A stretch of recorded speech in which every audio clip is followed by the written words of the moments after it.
다니엘서는 요한계시록을 푸는 열쇠이다.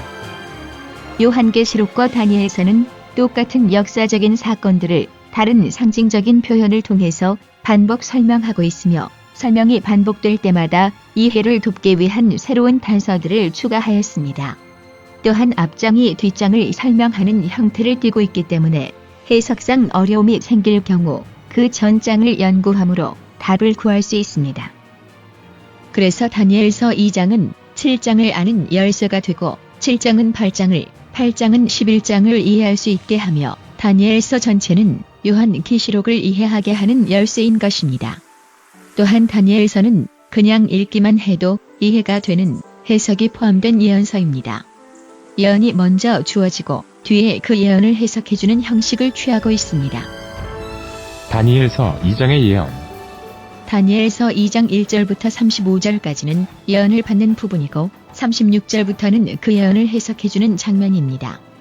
그 꿈이 이러한즉 내가 이제 그 해석을 왕 앞에 진술하리이다. 다니엘은 먼저 그 예언의 시작 지점인 첫째 나라가 바로 왕자신의 나라인 바벨론임을 먼저 말한 후에, 왕이 후에 왕만 못한 다른 나라가 일어날 것이요라고 말하므로 그 다음에 나타날 새 나라가 단지 새 왕이 아니라 새 국가임을 말하였습니다. 그리고 마지막 나라인 넷째 나라가 분열되어 독립국가가 된 상태에서 심판이 시작되고 하나님의 나라가 일어날 것이라고 해석을 했습니다. 다니엘이 지금 말하고 있는 나라의 왕은 바빌론이므로 그 다음 일어날 새 나라는 페르시아 제국, 헬라 제국, 로마 제국이고, 그리고 마지막 부분은 로마 제국이 분열되면서 형성된 중세 유럽을 가리킨다는 것을 볼 수 있습니다. 다니엘서 7장의 예언. 다니엘이 7장의 계시를 받은 시기는 바벨론 왕 벨사살 원년이었습니다.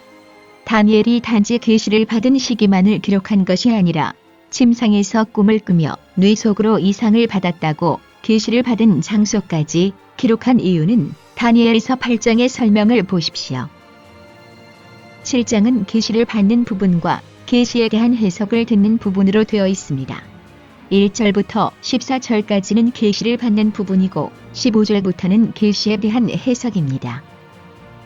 계시 속에서 다니엘은 네 짐승을 보았고, 그 짐승들은 내 왕이라 세상에 일어날 것이라는 설명을 들었습니다. 내 바람이 내 나라를 바다로부터 일으켰다고 하였으므로 바람은 세력을 가리킵니다. 첫째는 사자였고, 둘째는 곰, 셋째는 표범, 넷째는 무섭게 생긴 짐승이었습니다. 그런데 넷째 짐승은 10뿔이 있고 작은 뿔이 그 사이에서 나더니 먼저 뿔 중에 셋이 그 앞에 뿌리까지 뽑혔다고 하였습니다. 이 계시는 다니엘서 2장의 계시와 똑같은 나라들을 나타내고 있습니다.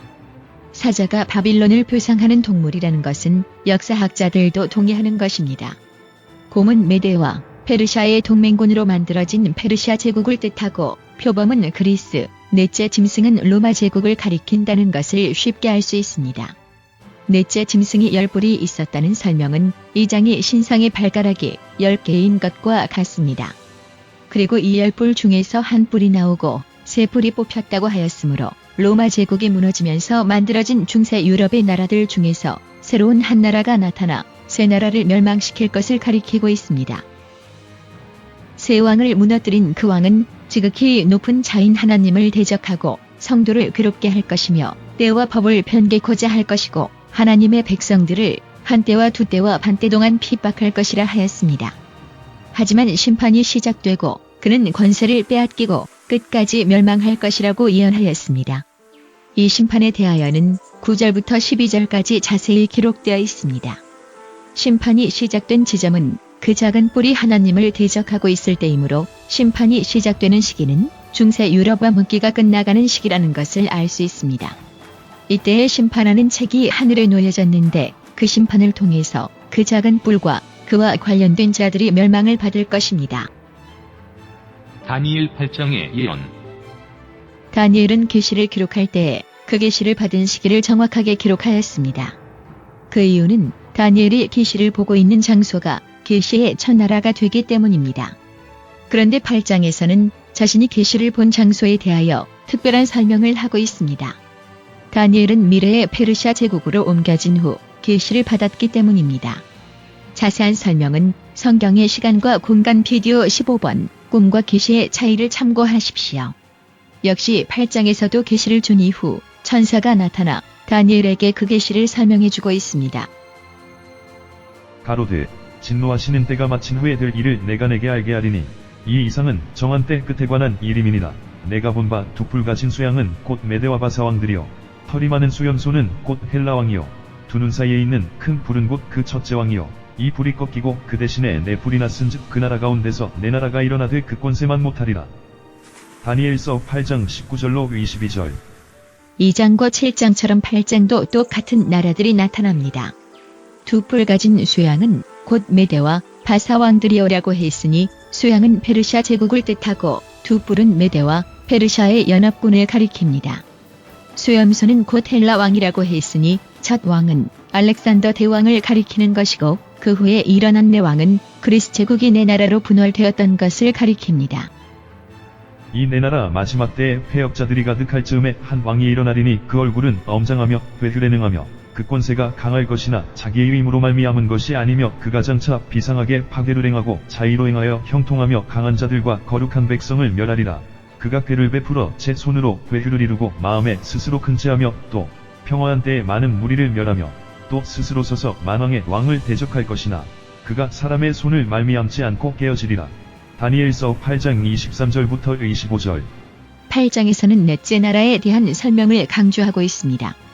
이 네 나라 마지막 때에 일어났다고 하였으므로 헬라 제국의 또 다른 왕이 아니라 그 다음 제국인 그리스가 관할하던 서쪽 영토 중 가장 개발이 되지 않고 인구가 적었던 곳이었던 이태리의 한 도시에서 시작된 로마 제국을 가리킵니다. 또한 8장은 두 번째 나라인 페르시아 시대로부터 시작되었고 7장에서 넷째 나라와 열부를 연결시켜 한 세력으로 표현했던 것처럼 여기서는 그리스 제국 시대부터 중세 암흑기를 모두 연결하여 한 이야기로 설명하였습니다. 그리고 성소와 백성이 내어준 바 되는 환난의 시기가 있을 것을 예언하였는데 그 환난을 끝을 2300주야까지라고 하였고 그때에 성소가 정결하게 함을 입으리라고 하였습니다. 성소의 정결에 대한 자세한 설명은 성경의 시간과 공간 비디오 45, 46번을 보십시오. 여기서 2300주야의 끝은 성소의 정결이 끝나는 시기가 아니라 성소와 백성이 내어준 바 되며 짓밟힐 일이 끝나는 시기를 가리키는 것입니다. 그래서 성소의 정결은 2300주야의 기간이 끝나면서 시작되는 심판의 시대에 일어난다는 뜻이 됩니다. 그리고 죄악에 대한 심판이 이루어지려면 그리스도의 십자가가 필요됩니다. 그러므로 성소의 정결은 로마 제국 시대 이후와 중세 암흑기 이후에 시작되는 것임을 알 수 있습니다. 다니엘서 10장부터 12장. 바사왕 고레스 3년에 한일이 벨드사살이라 이름한 다니엘에게 나타났는데 그 일이 참되니 곧 큰 전쟁에 관한 것이라. 다니엘이 그 일을 분명히 알았고 그 이상을 깨달으니라. 다니엘서 10장 1절. 내가 돌아가서 바사근과 싸우려니와 내가 나간 후에는 헬라군이 이를 것이라. 다니엘서 10장 20절. 다니엘은 이번에도 언제 이번 계시를 보았는지를 명시했습니다. 이번에도 8장의 계시처럼 페르시아 시대에 주어졌으므로 이 계시의 시작 지점도 페르시아가 됩니다. 청사는 이러한 사실을 강조하기 위하여 후에는 헬라군이 이를 것이라고 하였습니다. 또한 앞으로 페르시아의 새 왕이 일어날 것이고 그 이후에 네 번째 왕인 능력 있는 왕이 있은 후에 그 제국이 네 나라로 분리될 것이라고 하였습니다.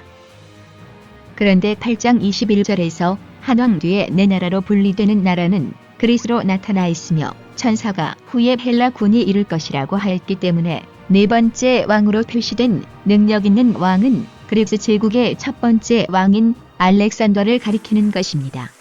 그 후로도 천사는 헬라와 로마를 분리하지 않고 계속해서 왕을 중심으로 설명을 해나갑니다.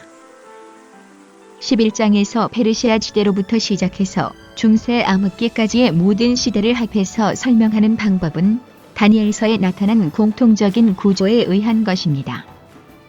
7장에서는 로마와 중세 암흑기를 합쳐서 10뿔 가진 짐승으로 표현하였고 8장에서는 그리스와 로마 제국과 중세 암흑기를 모두 합쳐서 분리 없이 설명하였기 때문에 11장에서 8장보다 한 시대 앞선 페르시아 때부터 하나로 연결하여 설명한 것은 규칙적인 구조를 따라 설명하고 있는 것입니다. 북방왕과 남방왕의 대립에 관한 것은 시대적 배경을 이해하면 쉽게 이해될 수 있습니다. 11장 29절부터 35절과 다니엘서 7장 25절부터 27절, 8장 11절부터 14절, 12장 7절을 비교하여 보면 같은 사건에 관한 기록임을 알 수 있습니다. 특히 12장 7절에는 7장에 나왔던 한때, 두때, 반때가 반복되었기 때문에 이 기간들이 같은 시대에 속한 것임을 확인할 수 있습니다. 11장 1절부터 35절은 2장, 7장, 8장에 나온 시대들에 일어날 사건들을 좀 더 자세히 기록한 것이고 36절부터 45절까지는 한때와 두때와 반때의 기간 후부터 심판이 시작되는 시대까지 어떤 일이 일어날 것인지를 기록하므로 우리가 심판의 시대의 시작 지점을 알 수 있게 한 것입니다. 그래서 12장 전체가 그 심판의 시대의 시작인 2300주야의 끝 지점이 언제인지를 강조하고 있는 것입니다. 성경의 시간과 공간이었습니다.